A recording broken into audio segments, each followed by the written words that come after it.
ఈరోజు ఇందుపూరు అచ్చు శంకర్ రెడ్డి గారు ప్రమాణ స్వీకారం చేశారు. సో ఎలా కోఆర్డినేట్ అవబోతున్నారు మీ ఇద్దరు కలిసి? ఓం శ్రీ వేదగిరి లక్ష్మీ నరసింహస్వామి పరబ్రహ్మణ్య నమః. గతంలో కూడాను అచ్చు శంకర్ రెడ్డి గారు వాళ్ళ నాన్నగారు కూడా ఇక్కడ మెంబర్గా ఉండడం 2 సార్లు, అదే ఒకసారి ఒక పర్యాయం చైర్మన్గా కూడా చేయడం జరిగింది. అప్పుడు కూడా చాలా డెవలప్మెంట్ కార్యక్రమాలు కూడా చేయడం జరిగింది.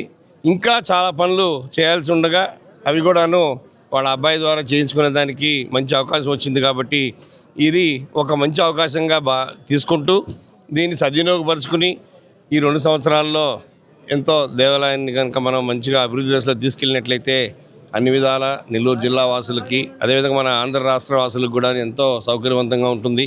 మన లక్ష్మీనరసింహస్వామి వారు మనస్ఫూర్తిగా కనుక కోరుకుంటే తప్పనిసరిగా చేస్తారు. ఆ నేపథ్యంలో ఆ నమ్మకంతోనే చెప్తున్నాను. తప్పకుండా మా అందరికి కూడా స్వామివారి ఆశీస్సులు అందరికీ ఉంటాయి. తప్పకుండా మంచి అభివృద్ధి దిశలో తీసుకెళ్ళడానికి మేము మా సాయశక్తిలో మేము కూడా పూర్తి స్థాయిలో సహకరించి, తద్వారా మాకు శాసనసభ్యుల వారికి దేవాదాయ శాఖకి అందరికీ ప్రభుత్వానికి అందరికీ కూడా మంచి పేరు తెచ్చే విధంగా మేము ప్రవర్తిస్తామని ముఖ్యంగా తెలియజేస్తున్నాం. మీ అబ్బాయి గారు ప్రమాణ స్వీకారం చేసిన వెంటనే నిధులు వచ్చాయని ఇప్పుడు స్టేజ్ మీద కోటమిరెడ్డి శ్రీధర్ రెడ్డి గారు చాలా గర్వంగా ఉంది, బిడ్డ వచ్చిన వేళ అని చెప్పి కూడా సార్ ప్రొనౌన్స్ చేశారు. సో ఏమనిపించింది సార్? అది వాస్తవంగా అది మాకు తెలుసమ్మా. మేము రామనారాయణ గారికి పోయినప్పుడు మాకు 10 లక్షల రూపాయలు ఇస్తామని చెప్పాడు.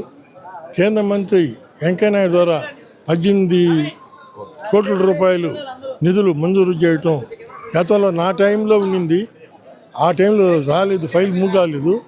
ఈ మా కుమారుడి టైంలో శాంక్షన్ అయింది. మాకు నరసింహస్వామి దేవస్థానం 2 సార్లు నాకు మా కొడుక్కి చరిత్రలో లేనిది. నరసింహగొండలో మేము దీన్ని రూరల్ మండలంలో సేదరెడ్డి గిరిరెడ్డి సహకారంతో మేము చైర్మన్గా నియమింపబడ్డాము. అందరికి ధన్యవాదాలు తెలుపుతూ సెలవు. రెడ్డి గారు ప్రమాణ స్వీకారం చేయడం ఏమనిపిస్తుంది? చాలా సంతోషంగా ఉంది.